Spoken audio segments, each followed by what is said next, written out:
കാട്ടിലെ മഴ. ഇന്നലെ കാട്ടിൽ കന്നിമഴ പെയ്തു. കടുത്ത വേനലിൽ നീർച്ചാലുകൾ വറ്റി വരണ്ടു. പുഴ നന്നേ മെലിഞ്ഞു. പച്ചയ്ക്ക് വിളർച്ച. തീ വീണ കുന്നുകൾക്ക് കരുവാളിപ്പ്.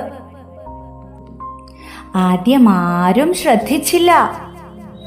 മലമുഴക്കിയും മണ്ണട്ടകളും ഒഴിച്ച് കുന്നിൻ മുകളിൽ കുറുമ്പു കാട്ടുന്ന ആനക്കൂട്ടം കണക്ക് മഴമേഘങ്ങൾ വന്നു നിറഞ്ഞത് പെട്ടെന്നായിരുന്നു. കാറ്റിൽ മഴയിരമ്പം കേട്ടപ്പോൾ കരിയിലകളുടെ കലപിലയാണെന്ന് കരുതി.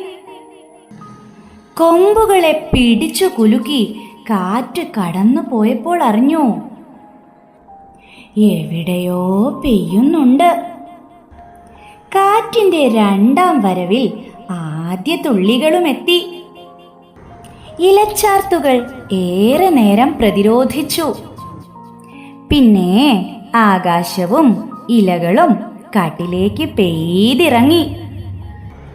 ഇരുൾ വീണു തുടങ്ങിയ കാട്ടിൽ ഒളിയിടം കണ്ടെത്താൻ ഏറെ പണിപ്പെട്ടു. പുഴയോരത്തെ പാറക്കെട്ടുകൾക്കിടയിലുള്ള സാമാന്യം വലിയ ഗുഹ. അതിന്റെ സുരക്ഷിതത്വത്തിൽ ചുള്ളി വിറകുകൾ എരിഞ്ഞു തുടങ്ങിയപ്പോൾ പുറത്ത് കാറ്റിന് പേ പിടിച്ചു തുടങ്ങിയിരുന്നു. എവിടെയോ മരങ്ങൾ ഒടിഞ്ഞമരുന്നതിന്റെ ശബ്ദം, മൃഗങ്ങളുടെ അപായ സൂചനകൾ, ചിഹ്നം വിളികൾ, കനത്ത കാലടികൾ കുഴമണ്ണിലൂടെ അതിദ്രുതം പായുന്നതിന്റെ പ്രതിധ്വനി, മഴത്തുള്ളികളുടെ സംഗീതം ഗർജനമായി മാറിക്കഴിഞ്ഞിരുന്നു. മണ്ണട്ടകൾ എപ്പോഴേ പാട്ടു നിർത്തി.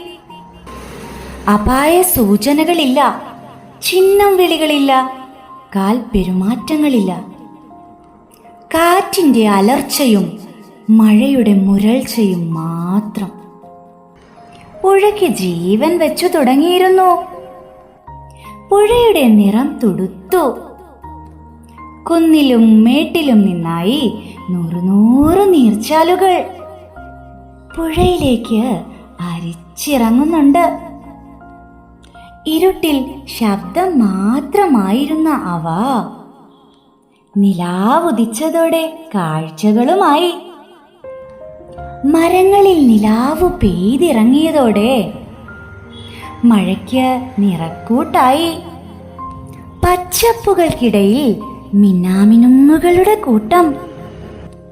നിലാനിറമാർന്ന മഴയ്ക്ക് പുഴയുടെ പശ്ചാത്തലവും മിന്നാമിനുങ്ങുകളുടെ അലങ്കാരവും. ഇടിമിന്നൽ ചാലുകൾ ഇടയ്ക്ക് കാട്ടിലേക്ക് വന്ന് പുഴയിൽ ചിതറിയ ചിത്രങ്ങൾ വരച്ചു. മഴയ്ക്ക് മുമ്പേ നിലാവ് പെയ്തു തീർന്നു. മഴയും തീർന്നതോടെ കാടിനും പുഴയ്ക്കും അവയുടെ ശബ്ദങ്ങൾ തിരിച്ചു കിട്ടി. പുലർന്നതോടെ വർണ്ണങ്ങളും. കാട്ടിൽ കന്നിമഴ യൗവനമാണ് കൊണ്ടുവരുന്നത്. പുഴ ഒറ്റ രാത്രി കൊണ്ട് സുന്ദരിയാകുന്നു. കരിഞ്ഞുണങ്ങിയ കുന്നിൻ പുറങ്ങളിൽ പുൽനാമ്പ് കിളിർക്കുന്നു. വിളർച്ച വീണ്ടും പച്ചയാകുന്നു. പച്ച തളിരിന്റെ ചോപ്പാകുന്നു. ഇലകളിൽ ചോരുന്ന ആകാശം. ഈ സോമനാഥ്.